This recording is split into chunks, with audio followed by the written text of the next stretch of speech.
যেরকম ভাবে ফরজ, নামাজের পরপরই আল্লাহ রাব্বুল আলামিন হালাল রুজি রোজগার করা, নিজের হালাল রুজি রোজগার করা, রিজিক তালাশ করা, রিজিকের ব্যবস্থা করে নেওয়া, সেটা প্রতিটা ইমানদারদের জন্য ফরজ। কিভাবে, কোন আয়াতের প্রেক্ষিতে কথা বললাম? সূরাতুল জুমআর মধ্যে আল্লাহ তাআলা বলেন, فَإِذَا قُضِيَتِ الصَّلَاةُ فَانتَشِرُوا فِي الْأَرْضِ وَابْتَغُوا مِن فَضْلِ اللَّهِ فَإِذَا قُضِيَتِ الصَّلَاةُ فَانتَشِرُوا। আল্লাহ রাব্বুল আলামিন বলতেছেন, ফাইদা, যখন কুদিয়াতিস সালাত, নামাজ আদায় করে ফেলো, নামাজ আদায় করছো, নামাজ আদায় করার পরে ফান্তাশিরু, তোমরা ছড়িয়ে ছিটিয়ে পড়ো। ফান্তাশিরু ফিল আরদ, জমিনে ছড়িয়ে ছিটিয়ে পড়ো। ওয়াবতাগু মিন ফাদলিল্লাহ, আল্লাহ তাআলার দেওয়া নিয়ামতের রিজিকের তালাশে তোমরা জমিনে ছিটিয়ে ছিটিয়ে পড়ো। তাহলে বোঝা গেল কি, নামাজের পরে রিজিক তালাশ করাটাও কি ফরজ। কি রিজিক? হালাল রিজিক, হারাম না। হালাল রিজিক তালাশ করতে হবে। কেন? ইবাদতের মূল উৎসই হলো হালাল রিজিকের, দোয়া কবুলের মূল উৎসই হলো হালাল রিজিকের। যতই দোয়া করেন, যত বড় বিশ্বাস, যত বড়ই বুজুর্গ সামনে এসে বসাই দেন, কিন্তু আপনার ভিতরে হারামের লেশ মাত্র রয়েছে, তাহলে এই দোয়া কোনো কাজে আসবে না। এই দোয়া কি আসবে না? ভালো করে খেয়াল করবেন। দোয়া কেন কাজে আসে না, কেন দোয়া কবুল হয় না, তার মূল একটাই উৎস, একটাই কারণ, সেটা হলো হালাল রিজিকের সমস্যা। কথা বলেন ঠিক কিনা? এজন্য শ্রমিক সে পরিশ্রম করে, মেহনত করে করবে, এটা কোনো লজ্জার বিষয় না, এটা একটা বৈধ বিষয়। এবং হযরত দাউদ আলাইহিস সালাতু ওয়াস সালাম, তিনি তার সমস্ত কাজ নিজ হাতে করতেন, সমস্ত কাজ নিজ হাতে করতেন, নিজে উপার্জন করে নিজে খাইতেন, অন্যের কোনো দ্বার কাছে ছিলেন না। এভাবেই প্রত্যেকটা নবী কিছু না কিছু কাজ করছেন, কাজ করে নিজেরটা নিজেই খেয়েছেন হালাল ভাবে। কারণ নিজের কামাই রুজি করে যেভাবে খাইলে হালাল হবে, যতটুকু আপনি জানবেন, অন্যের টাকার উপরে আপনি ততটুকু গাত থাকবেন না। কথা বলেন ঠিক না?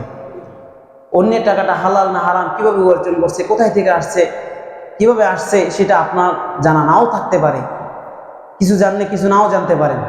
কিন্তু নিজের টাকার উপরে আপনি পরিপূর্ণ গাত থাকবেন, জানা থাকবেন, অবগত থাকবেন। কথা বলেন ঠিক না?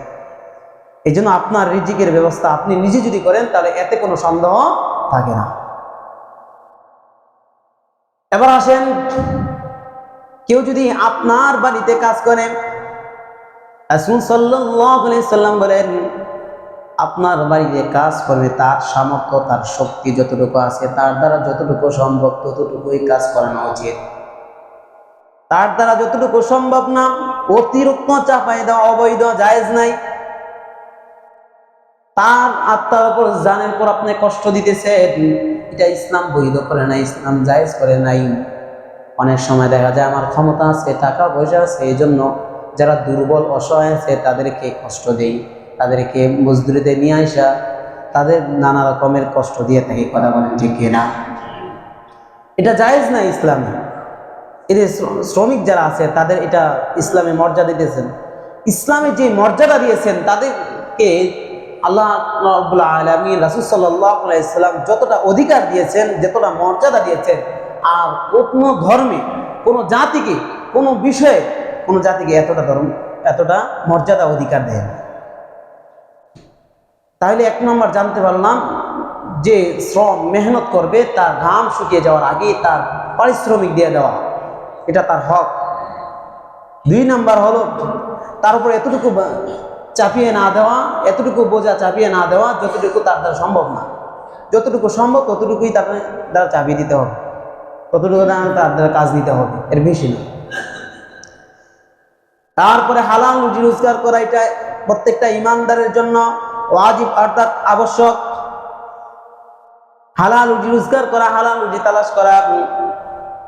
মে মাস আসতেছে, মে মাসের শ্রমিক দিবস আছে কি নাই বলেন? মে মাসের শ্রমিক দিবস আছে কি নাই? এই জন্যই মূলত এই কথাগুলো আজকের আলোচনার প্রথমে কিছুক্ষণ সময় বলে নেওয়া। কোরআনে আল্লাহ রাব্বুল আলামিন অনেকগুলো আয়াতের মধ্যে শ্রমিকদের হক আদায় করে দেওয়ার জন্য বলা হয়েছে এবং হালাল রুজি রোজগার করার জন্য কথা বলা হয়েছে। তাহলে আমরা রাসূল সাল্লাল্লাহু আলাইহি সাল্লাম বলেন, দেখা গেছে এমনিতেই, অর্থাৎ আপনি বসে বসে যে টাকাটা পাইবেন এই টাকার থেকে কষ্ট করে যে টাকাটা পাইবেন ওইটা উত্তম বেশি। রাসূল সাল্লাল্লাহু আলাইহি সাল্লাম বলেন, কষ্ট করে যেই টাকাটা উপার্জন করবেন আর ওই টাকা ওই খাওয়াটা ওই খাদ্যটা হচ্ছে উত্তম খাদ্য। কথাটা বুঝেন নাকি? আপনি নিজের হাতে কষ্ট করে যে টাকাটা উপার্জন করছেন ওই টাকার মাধ্যমে যে খাদ্যটা আপনি খাইবেন ওই খাদ্যটা আপনার জন্য উত্তম শ্রেষ্ঠ খাদ্য, আর যেটা বিনা কষ্টে চলে আসছে সেটা উত্তম নয়। রাসূল সাল্লাল্লাহু আলাইহি ওয়াসাল্লাম হাদিস শরীফের মধ্যে বলেন। তাহলে এই শ্রমিকদের পাওনা, শ্রমিকদের যে হক আছে, তাদের যে অধিকার আছে, ইসলাম বলে তাদের পাওনা তাদের অধিকারগুলো পরিপূর্ণভাবে আদায় করে দাও। যদি তাদের হকগুলো তাদের অধিকারগুলো পরিপূর্ণ আদায় করে না দাও তাহলে হাসরের ময়দানে তুমি মালিক হিসাবে আল্লাহ তাআলার কাছে এই জন্য তারা যদি তোমার ব্যাপারে আপিল করে মামলা করে তুমি তা আল্লাহ তাআলার কাছে এই হিসাব নিকাশ দিতে হবে। কথা বলেন ঠিক কিনা? শুধু তাই নয় মুসলমান ভাইরা আমার, আল্লাহ রাসূল সাল্লাল্লাহু আলাইহি সাল্লাম বলেন, উবাই ইবনে আব্দুল্লাহ রাদিয়াল্লাহু তাআলা আনহুকে বলতেছেন, আব্দুল্লাহ রাদিয়াল্লাহু তাআলা আনহু তার নিজের যে কৃতদাস ছিল, খাদিম ছিল, খাদিমকে বিভিন্ন রকমের অত্যাচার জুলুম করে বিদায় রাসূল সাল্লাল্লাহু আলাইহি সাল্লাম পিছন থেকে একদিন আব্দুল্লাহ রাদিয়াল্লাহু তাআলা আনহু সে তার কৃতদাসকে খাদিমকে মারতেছে, অত্যাচার জুলুম করতেছে, তার কাজ পরিপূর্ণ, তার কাজ অতিরিক্ত তার দ্বারা কাজ নেওয়ার জন্য।